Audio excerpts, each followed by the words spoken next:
नमस्कार दोस्तों, स्वागत है आपका एक बार फिर से उड़ान मोटिवेशन ब्लॉग पर। मैं आपका भाई, आपका दोस्त ऊधम सिंह अपने इस चैनल पर आप सभी का बहुत बहुत स्वागत करता हूं। दोस्तों, भगवान कब ज्यादा याद आते हैं? हमको भगवान की कब याद आती है? ऐसे जिंदगी में कौन से क्षण होते हैं, ऐसे जिंदगी में कौन से पल होते हैं कि जिस समय सब लोग भगवान को बहुत ज्यादा याद करते हैं? वैसे तो भगवान की सभी आराधना करते हैं, सभी अर्चना करते हैं, मंदिर जाते हैं, फूल मालाएं चढ़ाते हैं, भगवान को सब याद करते ही हैं। लेकिन जिंदगी के अंदर कुछ ऐसे क्षण होते हैं, कुछ ऐसे पल होते हैं कि जब हमको, इंसान को भगवान की बहुत ज्यादा याद आती है। एक परीक्षार्थी को, एक विद्यार्थी को परीक्षा के समय बहुत ज्यादा भगवान की याद आती है, क्योंकि वह पूरे बरस सही तरीके से पढ़ाई करता नहीं है और परीक्षा के रिजल्ट का परिणाम सोचते हुए उसे बहुत ज्यादा डर लगता है और वो भगवान को याद करता है। एक व्यापारी व्यापार करता है, एक बिजनेसमैन बिजनेस करता है, उस व्यापार के घाटे को चलते हुए, बिजनेसमैन के बिजनेस में घाटे को चलते हुए उनको भगवान की याद आती है। एक किसान की फसल बर्बाद हो जाए, उसे भगवान की बहुत ज्यादा याद आती है। एक चोर अगर चोरी करता हुआ पकड़ा जाए, उसे भगवान की बहुत ज्यादा याद आती है। अगर किसी के शरीर में बहुत ज्यादा रोग, बहुत ज्यादा बीमारियां लग जाएं, तब उस समय उसको भगवान की बहुत ज्यादा याद आती है। दोस्तों, जब इंसान बहुत ज्यादा विपत्तियों में घिर जाता है, वो सिर्फ भगवान को याद करता है। एक कहावत और एक दोहा आप सभी ने सुना होगा, दुख में सुमिरन सब करें और सुख में करे ना कोई, और जो सुख में सुमिरन करे तो फिर दुख काहे को हुए। इसका कहने का तात्पर्य यही है कि अगर हम भगवान को अपने साथ उन खुशी के पलों में भी शामिल करेंगे तो भगवान हमको दुख देखने के लिए ही नहीं देंगे। लेकिन जब हमारे पास कोई खुशी आती है, जब हमारी जिंदगी में कुछ खुशियों के पल आते हैं, उस समय हमें भगवान की याद ही नहीं आती। हम भगवान का कभी आवाहन ही नहीं करते हैं उस समय पर कि प्रभु, ये सब आप ही की आशीर्वाद और कृपा का फल है। साथियों, एक बार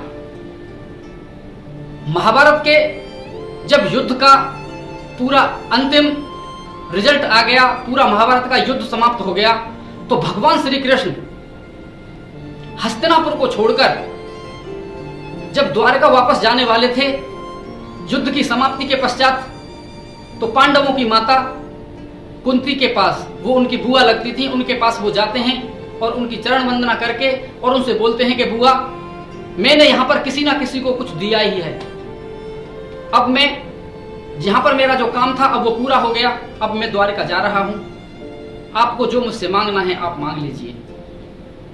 तो कुंती ने हाथ जोड़कर बोला कि हे गिरिधर, हे गोपाल, हे कृष्ण, अगर आप मुझे कुछ देना ही चाहते हो, अगर आप मुझसे इतने ही प्रसन्न हो, तो आप मुझे ऐसा वरदान दे दो कि मैं पूरे जीवन, जब तक मेरी अंतिम सांस चले, मैं दुखों में ही रहूं, मुझे दुखों का आशीर्वाद देते जाओ।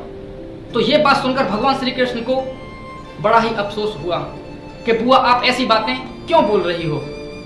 तो कुंती ने आंखों में आंसू भरते हुए बोला कि हे कृष्ण, हे वासुदेव नंदन, जिस समय मेरे ऊपर चारों तरफ से संकट था, महाभारत का युद्ध चल रहा था,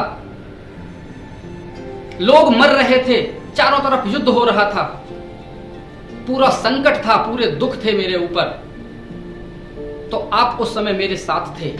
और आज जैसे ही महाभारत का युद्ध खत्म हुआ है, आज जैसे सुखों का आवाहन हुआ है, तो आप अब यहां से मुझे छोड़ के जा रहे हो। हे प्रभु, हे गोविंद, ये मुझे मालूम है कि जब इंसान दुख में रहता है, विपत्ति में रहता है, वो तभी आपको याद करता है, और उस समय मैं भी आपकी बहुत आराधना करती थी।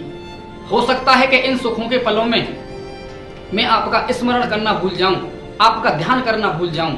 इसलिए हे गोविंद, अगर आप मुझे देना ही चाहते हो तो मुझे दुखों का आशीर्वाद देते हुए चले जाओ, ताकि मैं दुखों के सहारे आपको नित्य प्रतिदिन याद करती रहूंगी।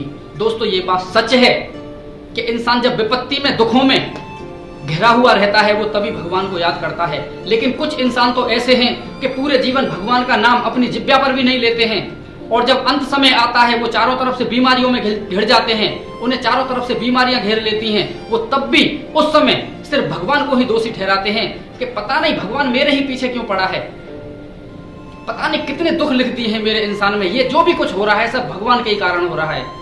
भगवान को उस समय भी दोषी ठहराते हैं। तो हमको प्रभु को, ईश्वर को, भगवान को अपने सुखों के पलों में भी शामिल करना चाहिए, ताकि आने वाले वक्त में भगवान हमारे उन सारे दुखों का हरण कर लें। दोस्तों, आज के टॉपिक में बस इतना ही। मिलते हैं आगे किसी ऐसे ही नॉलेजफुल वीडियो के साथ, नॉलेजफुल टॉपिक के साथ। तब तक आप अपना ख्याल रखिएगा। वंदे मातरम, जय हिंद, जय भारत, थैंक यू।